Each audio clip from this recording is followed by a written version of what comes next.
Now, one of the policies of Trump is to push very hard in favor of cryptos and in favor also of stablecoins.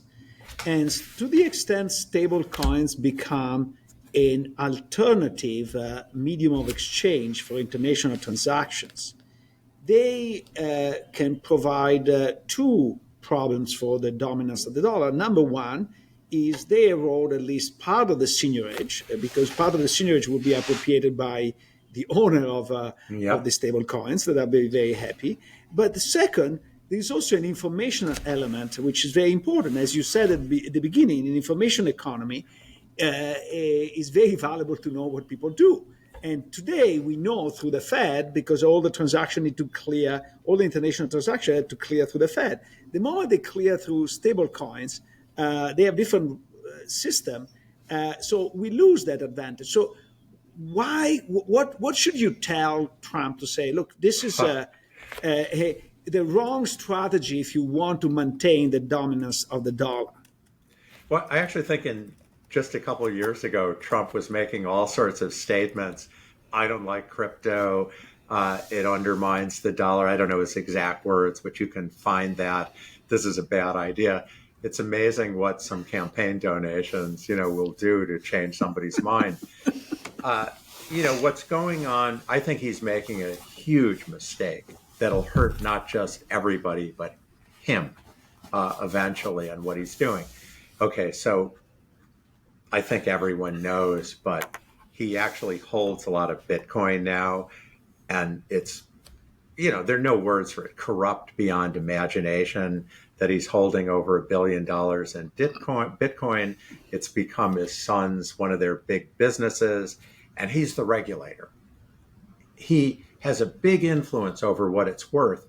Why? Because Bitcoin, well, the president doesn't control it. But what he does control is the infrastructure around Bitcoin. It's a banking system. Most people, if you were to ask your class, Luigi, how many people hold Bitcoin, you'll probably find a lot raise their hands. That's what I do, I find. But they're not doing it on chain, which is the kind of cryptographic trades. They're, take some sophistication. I'm not saying our students don't have a lot of sophistication. They're doing it through one of these super convenient bank type entities. I have a paper on this, and there are other people who do. And we estimate, 95, 98% of all the transactions are done through a banking system that's an overlay over crypto. That you can regulate. It's just a banking system. We don't. Not really, not much. That's changing, but we haven't changed it yet. That explodes the value of Bitcoin because it's exactly like our English example. It gives it network effects where everybody can hold it, everybody can trade it. That is driving up the price. Why is it a problem? Well, you listed some reasons, and I'm going to come to them. They're really important, what you said. But one reason right now is it's a banking system that's not regulated like our regular banking system. There was a major bill passed, not long ago in the Senate that would be a step towards this. But if you're not regulating it, we know what's going to happen. There are going to be banking crises. We had that with FTX. That was a big exchange, Samuel Bankman-Fried, just a couple years ago. It's going to happen again, but it's going to be much. It's going to be much worse when it happens again, because now pension funds are buying it. It's being spread much more into the system. So that's a problem. You list a very good problem, which also, if we're not auditing them, we're not requiring the same things we require from banks, and I'm not arguing it should be parallel exactly, we're losing this information. Who's getting it now? There's some, I don't want to, advertise names. There's some that are really regulated here and pretty compliant with requests from the United States. I don't think Tether is. That's the biggest stable, quote unquote, coin. I have on fairly good information that the Russian and the Chinese do a lot of their trade to avoid our financial sanctions through Tether. and other things like that. I mean, we don't want that. So there's a lot of power being lost. And then lastly, going back to the banking crisis, if these things aren't backed, if they're not regulated, they're going to blow up. Even a very well-run one will run into trouble when there's a crisis. So we can have stable coins, I want to be clear, but they need to be regulated like banks, and they ultimately need to be in dollars or in euros. And if they're in dollars, they need to be backed by the Fed. If they're in euros, they need to be backed by the ECB or something equivalent.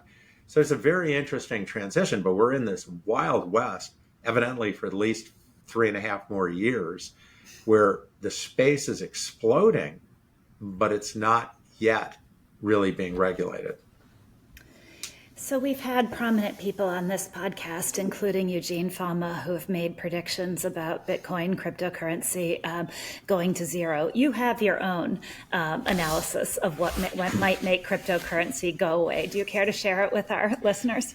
Yeah, no, interesting. I forgot that Gene said that because I've listed Paul Krugman, Warren Buffett, Jamie Dimon, Nouriel Roubini as people who said it would go to zero, and I'll now add Gene Fama. I think that's wrong.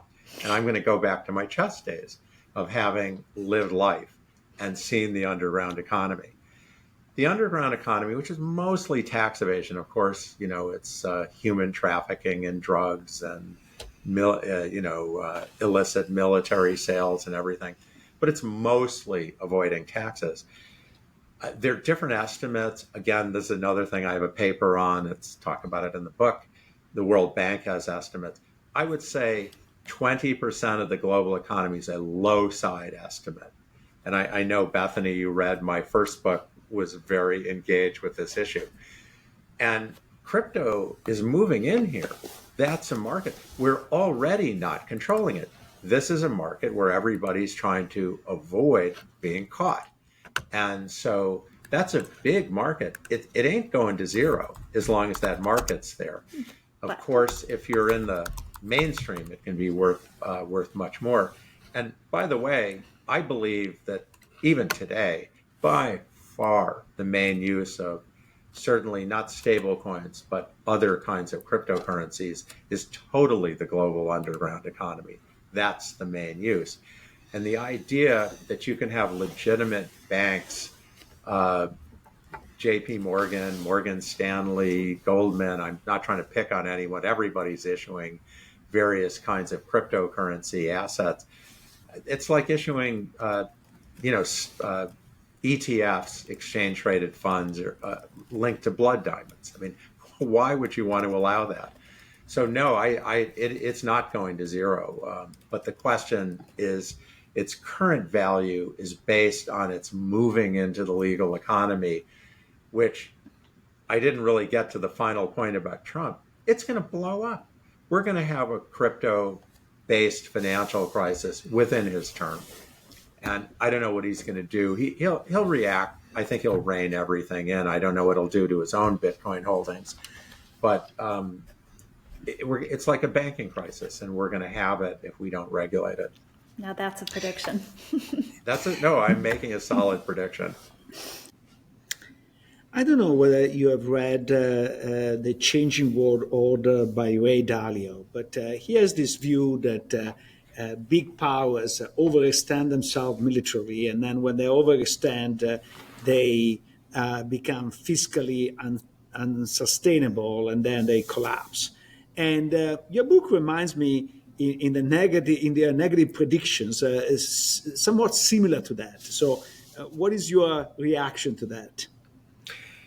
As you must know, Ray Dalio is a great investor, one of the great hedge funds.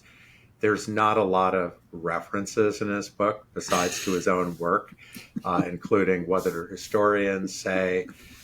His most recent book has many echoes of 2009. This time it's different, but no citations. So, certainly Toynbee and other people, talked about cycles and stuff. Yeah, I mean, you can make mistakes whether you're the top power or whether you're Russia or whether you're China in over investing in the military. You can be a minor player in over investing in the military.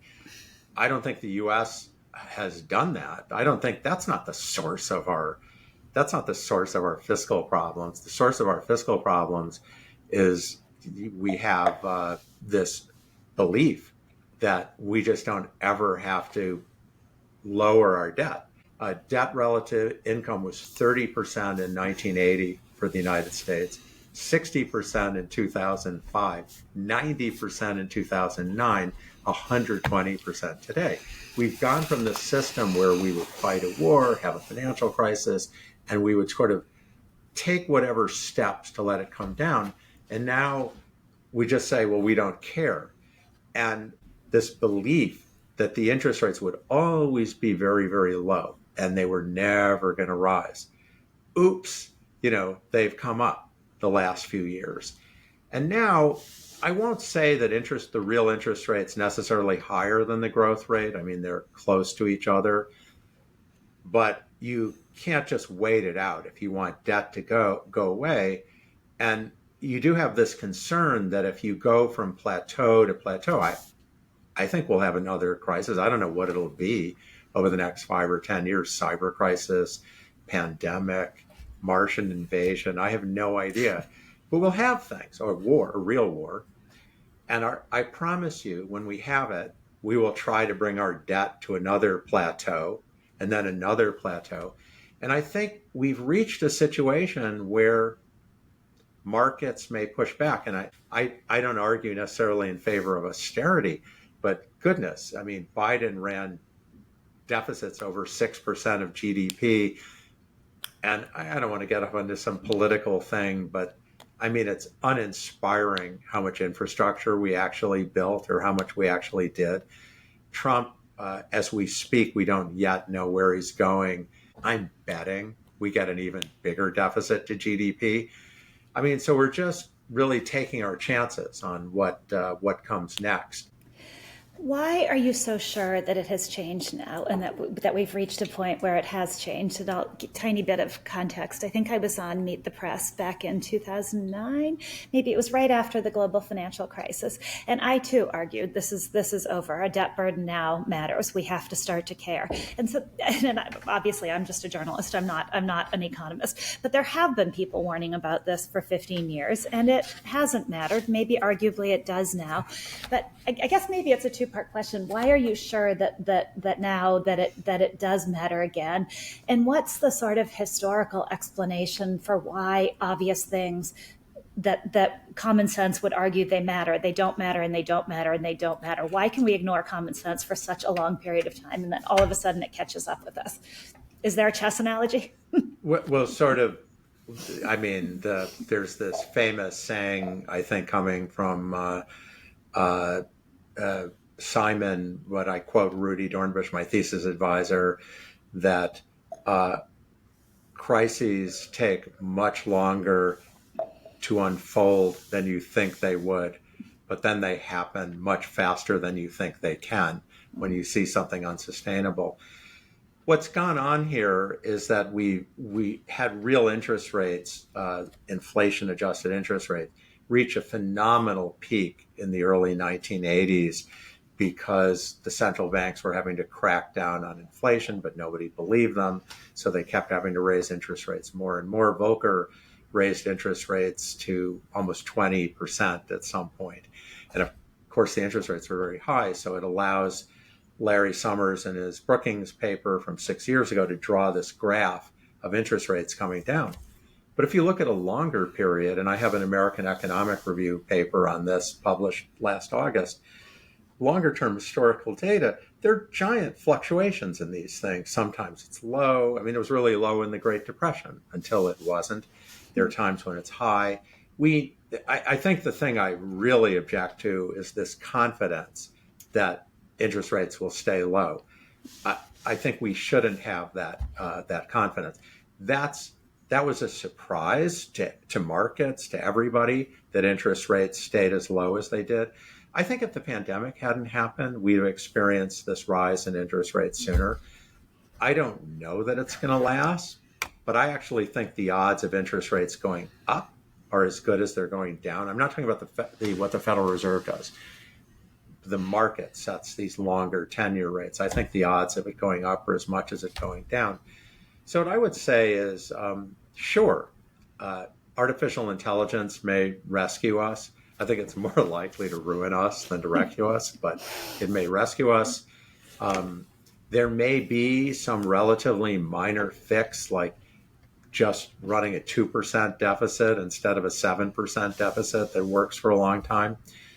But where I see things is we have an American voter who's just not willing to take that. I just came from New York City, where this very charismatic progressive won the Democratic primary, and, just sounding like we can just spend more on everything. We can have free this, free that. It's sort of Bernie Sanders. And it's wonderful. He's very charismatic, but that's a very strong wing of the Democratic Party. The Republican Party thinks anytime you cut taxes, you should just look the other way, no matter what that happens. And it wins. It wins for the Democrats. It wins for the Republicans. I don't see having a change until we have a crisis. I'm happy to be proven wrong, but I really object to people who are absolutely sure everything's fine. They're really, selling you some medicine that you don't want to take.